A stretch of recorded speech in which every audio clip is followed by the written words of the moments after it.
Hello मित्रों, Lakshmi motor channel में आपનું स्वागत है। आज अपनी पास आई है मारुति सुजुकी की ब्रेजा हाइब्रिड सिस्टम वाली है। एम आप सीएनजी किटનું फिटिंग कम्प्लीट कर दीधेल है।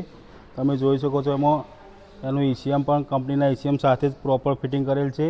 બધા લોકો કહેતા હશે આ ઈસીએમની ડેશબોર્ડની અંદર ફિટિંગ કરવાનું, અહીંયા ફિટિંગ કરવાનું, એવું કશું હોતું નથી, કારણ કે કંપની વોટરપ્રૂફ ઈસીએમ આપે છે।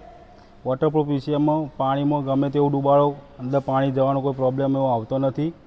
ઈસીએમ અહીંયા લગાવવાનો ખાસ આગ્રહ એના માટે હોય છે, કારણ કે આ ઈસીએમ તમે ગમે ત્યાં લગાવો, ડેશબોર્ડમાં લગાવો કે બોનેટ કેબિટની અંદર લગાવો, એનું વાયરિંગ એન્જિનના વાયરિંગ સાથે જ અટેચ કરવાનું હોય છે। વાયરિંગ કોઈ જગ્યાએ ડેશબોર્ડમાં આપી શકતા નથી, એનું ટોટલી વાયરિંગ આપણે એન્જિન સાથે જ કનેક્શન કરવાનું હોય છે। એ ખાસ કરીને આઈકેટના રૂલ્સને ફોલો કરીને ફિટિંગ કરવાનું રહેતું હોય છે। આઈકેટના રૂલ્સ પ્રમાણે એનું રિડ્યુસર અહીંયા આવવું જોઈએ, એનું ઈસીએમ પેટ્રોલના ઈસીએમની સાથે આવવું જોઈએ અને એનો ફિલિંગ વાલ્વ અહીંયા આગળ આવવો જોઈએ। આ રીતે આઈકેટના રૂલ્સ પ્રમાણે પ્રોપર ફિટિંગ કરવાનું હોય છે। તમે જોઈ શકો છો એનું ફિટિંગ પણ એકદમ સાફ સુથરું અને નેટ એન્ડ ક્લીન કરવામાં આવેલ છે। વાયરિંગ કોઈ જગ્યાએ એક્સ્ટ્રા દેખાય નહીં એ પ્રમાણે ફિટિંગ કરવામાં આવેલ છે।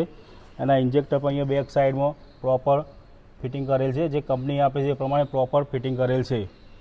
લોકો કસ્ટમરોને એવી મૂંઝવણ છે કે સ્માર્ટ હાઇબ્રિડમાં આરટીઓ એપ્રુવ થાય કે ના થાય, પણ મિત્રો હું કહેવા માગું છું હવે આરટીઓ એપ્રુવ હાઇબ્રિડની અંદર પણ આવી ગયેલું છે। તમે જોઈ શકો છો ડેકીની સ્પેસ પણ કેટલી ખૂબ સારી એવી મળે છે વાપરવા।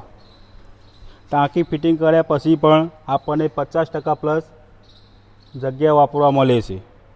એનું ફિટિંગ પણ તમે જોઈ શકો છો, stand heavy stand chassis to સ્ટેચીસ ફિટિંગ કરવામાં આવેલ છે અને એનું ટેન્ક વાલ પણ ડર્ટિંગ પાઇપ સાથે અટેચ છે, પ્રોપર કંપનીના જેમ જ ફિટિંગ કરેલ છે આપણે।